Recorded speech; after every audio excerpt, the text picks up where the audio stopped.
Hi everyone, welcome back to the channel. Today I'm going to be working on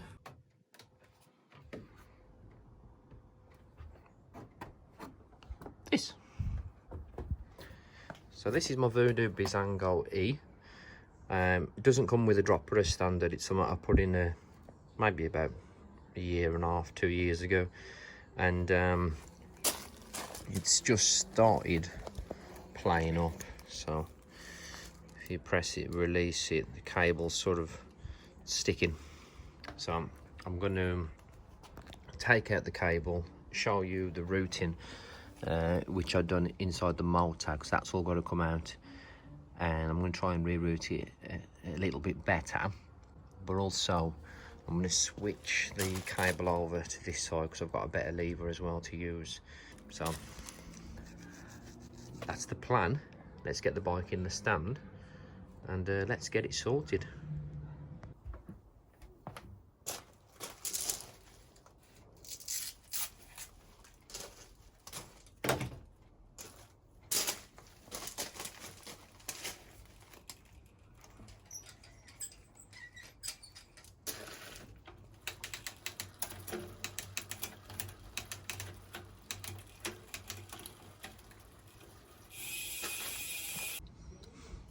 Right, let's start off by taking off the underguard. Right, so we've got a couple of 3mm underneath here.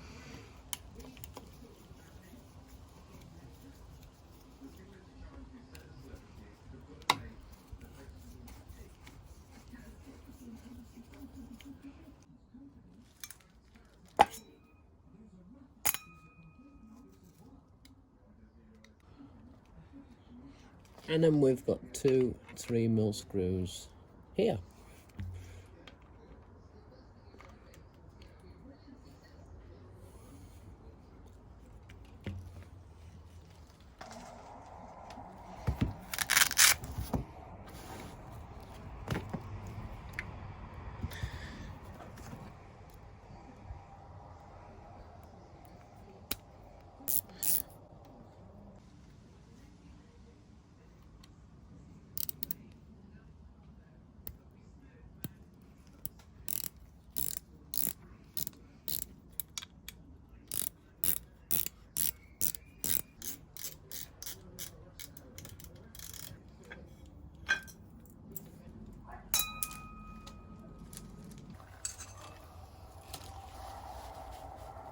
And then we've got a 3mm Allen key bolt there and there. This is just a plastic guard.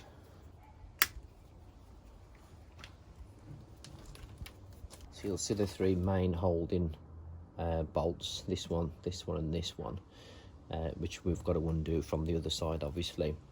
But the other side there is a plastic cover as well, which is held on by, if I remember rightly, 2 screws. So you've got one here, which is a T20.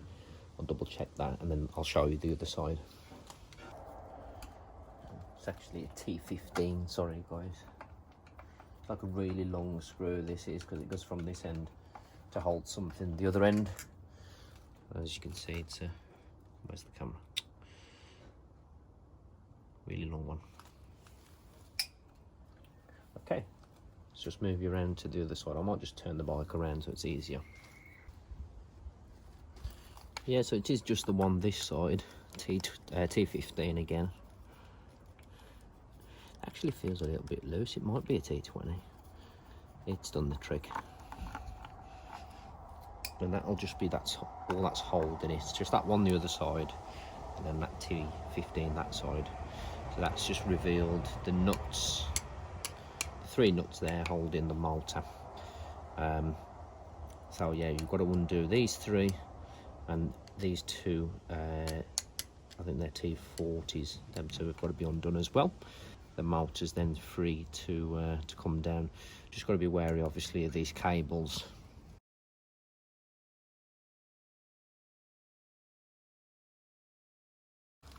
But now we can see where I've routed my cable.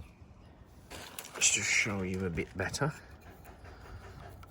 So yeah, you can see the cable's going up there. up the seat tube, and then from there on top of the motor, straight up the frame and through here. When the motor's pushing up, it's causing this sort of cable to L shape right there, which is, I believe, where my problem lies. I'm not reusing this clamp, this lever, so I can take it off completely. Little Allen key on the side there. Undo that and that will release my cable. Right, I can grab my cable from in here now and pull this out. He says, there we go. Let's just take the seat post out now. Pulling the cable up. So what I'm going to do, instead of the cable coming down over the motor and up into the seat tube, I'm going to go underneath, around and back up this way, so it'll give us a much better cable angle. Created a little kink there. Just want to go up that point there, and I'll go up. There you go.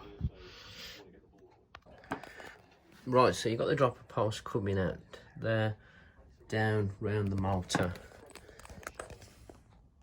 up this side, around there, and then straight in there. And I'll just put the bracket on and show you from that point, but that is going to be a lot better than that L shape was causing the issue. Right, so I've got my cables fed back up there. The dropper post cable's going up there, and then we can put our bracket back on. And as you can see there, it's not interfering with anything. Just make sure these ain't getting snagged. But that's the dropper cable all up there, ready to sort of cut to size. And the good thing about this as well, I can actually still move this cable up and down and make adjustments, so it's not like it's been pinched like it was before. I've got a very flexible stainless steel cable, a lot more flexible than a standard cable, so that should really help for the dropper post as well. Before I put that on, just got to cut the dropper cable to size, so with it sticking just sort of flush there, I can then work out where I need to cut it. So with enough flex there, just sort of following it round, I'll cut it there, and then what I'll need to do then is cut an additional amount off, because you imagine we're at this point at the moment, but we'll need to cut to say about the 3 mark, so I'll need to cut that amount as well, just basically just over a fist's worth extra, so when that does drop, it'll take up the slack.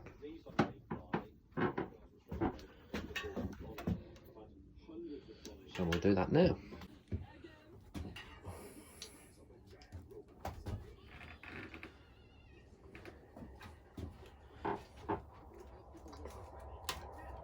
I'm just allowing enough slack, so basically when the handlebars are turned, you know, it's not going to operate the dropper. So I'm happy with that.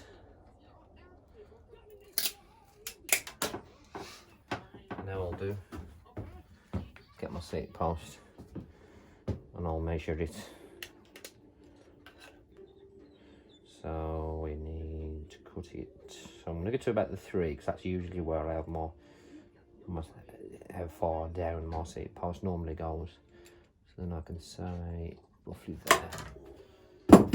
It's not the end of the world if it's a little bit longer or shorter. Right, lovely. Just make sure the end of your cable ain't squashed. Just give it a little, just make sure it's circular, because even that could be dragging your cable and stopping that dropper working smoothly. So obviously you can see there now, you know, the gap. When the seat post down, we'll pull that cable through with it as the seat post goes down. This will pull up and it'll work out at the right sort of length. Okay, so now we can put our cable in this end. Okay, put our little adapter on, because that'll go inside the post. And what I need to do is just put a ferrule on the end of that. Right, so that's our ferrule on. Feed our cable through.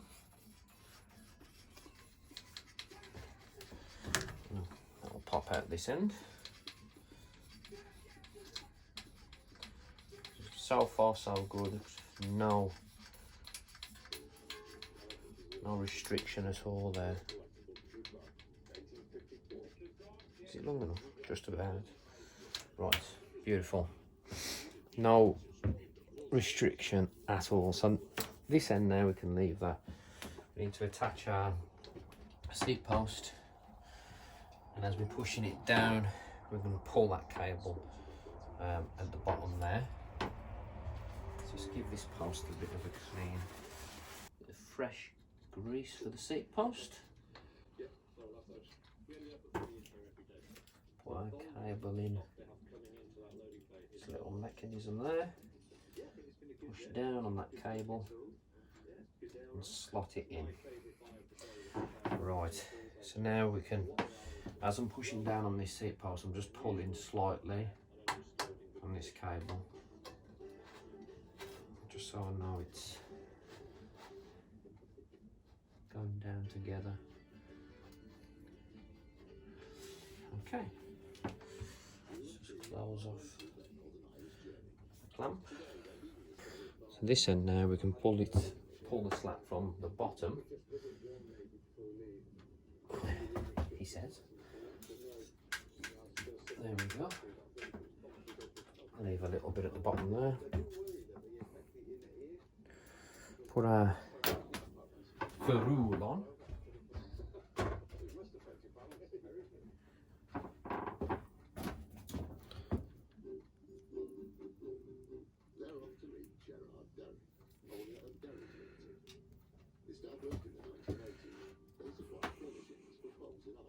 And pop that into our new lever. Beautiful. Right, we've got our little cable pinch barrel bolt thingy majiggy here. So that'll go in our new lever. Then we just need to feed our cable through.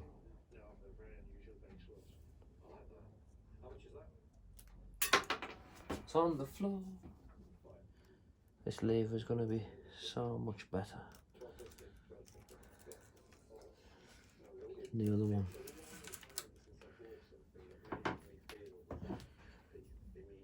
So just pulling the cable tight, I'm going to tighten up that bolt there.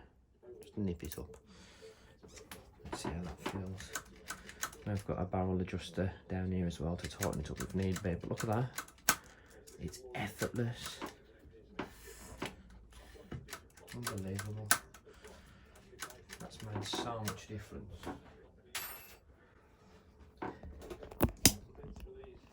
I mean, it might seem like such a small thing, but when you're on your bike and you're having to proper, you know, yank at it to get your dropper to work.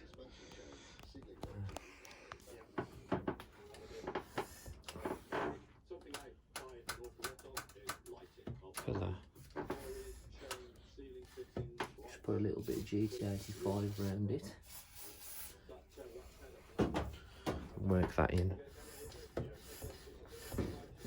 There we go. Oh, that's brilliant.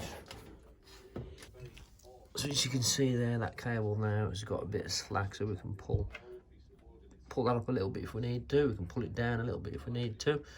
But all we've got to do is put our guard underneath there, and that'll completely tuck it. It's just the gear cable that's got to run through the hole in the underguard. So that's that all sorted.